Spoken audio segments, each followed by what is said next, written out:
right now. We're joined by Mayor Brandon Scott after quite a weekend here in Baltimore. 2 dead, more than a dozen hurt after shooting in what was supposed to be just a block party. Thanks for coming by. Of course. I can only imagine what's running through your mind right now. Just get us up to date of where we stand with this shooting. Well, listen, we know we have a extreme tragedy in Brooklyn. As you said, this was supposed to be Brooklyn Day, a celebration, block party that they have in Brooklyn, and we ended up with 2 people dead, 30 folks injured and shot in a community that is struck with severe trauma in an incident that no one should be. This is another cowardly act of violence where someone decided to solve whatever basic conflict with the use of a handgun, something that we've seen time and time again in our city, but really across this country.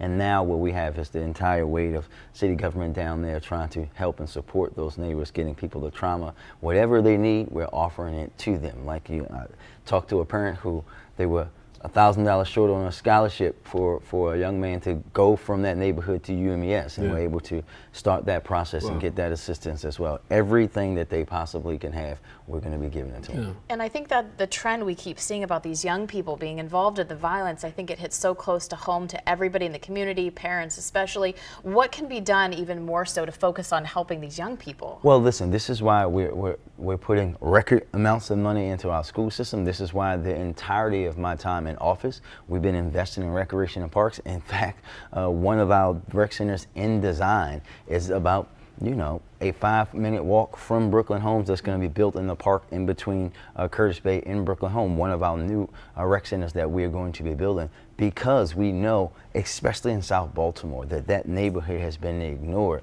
for all of my life, right? That's why you see Baybrook School, which is brand new in that neighborhood, because we know we have to invest, but we have to do many things. We as a community also have to get back to a sense of self-responsibility for everybody's child. When I was growing up, if I walk up and down Park Heights, anybody in my neighborhood could say something to me and correct me. We have to get back to that. But we also have to invest in these families as well, so that these young people have opportunities. That's why we're pouring all that money into those agencies. That's why we have programs like Hire Up and Train Up. That's why the school system is getting that support. But that's also why we're building up our community violence intervention, building up that work around trauma and mental health response, because we know that these kind of incidents don't just pop out of nowhere, that have that access to those illegal handguns, which we're going to continue to talk about, right? When you talk about that, we've already seized over 1,000 weapons off the streets of Baltimore that we know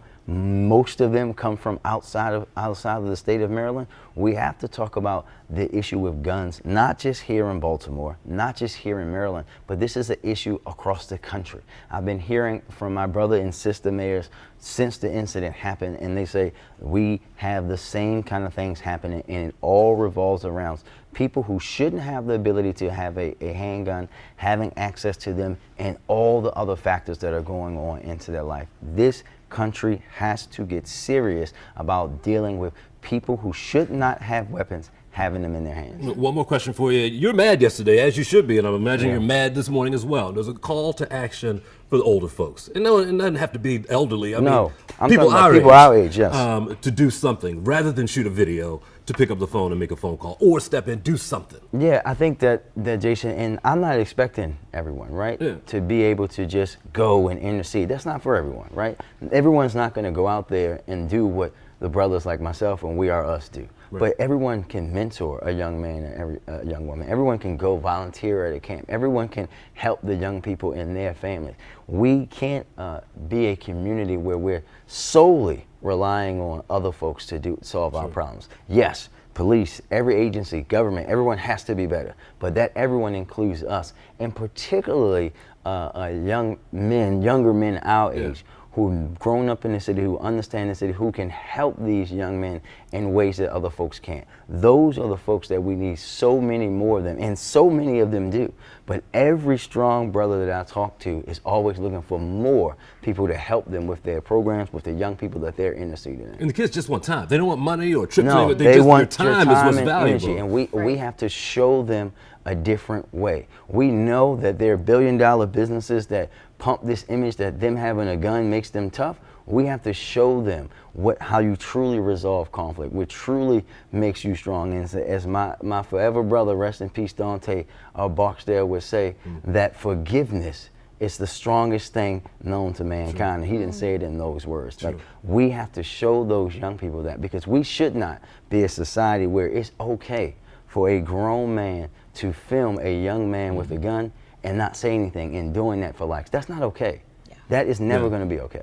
And if they have a change of heart, where should they reach out? Metro Crime Stoppers, police? What Well, do you want if them to folks do? have information, we want them to send that information. They can call Metro Crime Stoppers. They can call Baltimore Homicide at 410-396-2100. They can call my office. They can call 311. They can go at Instagram at Mayor B Call and Scott. somebody. Wherever you want Yeah. to send the information. If Great. you know about what happened, tell us, because we're going to find these people. And even if these folks are your kids, even if these are people you're related to, you bring them in.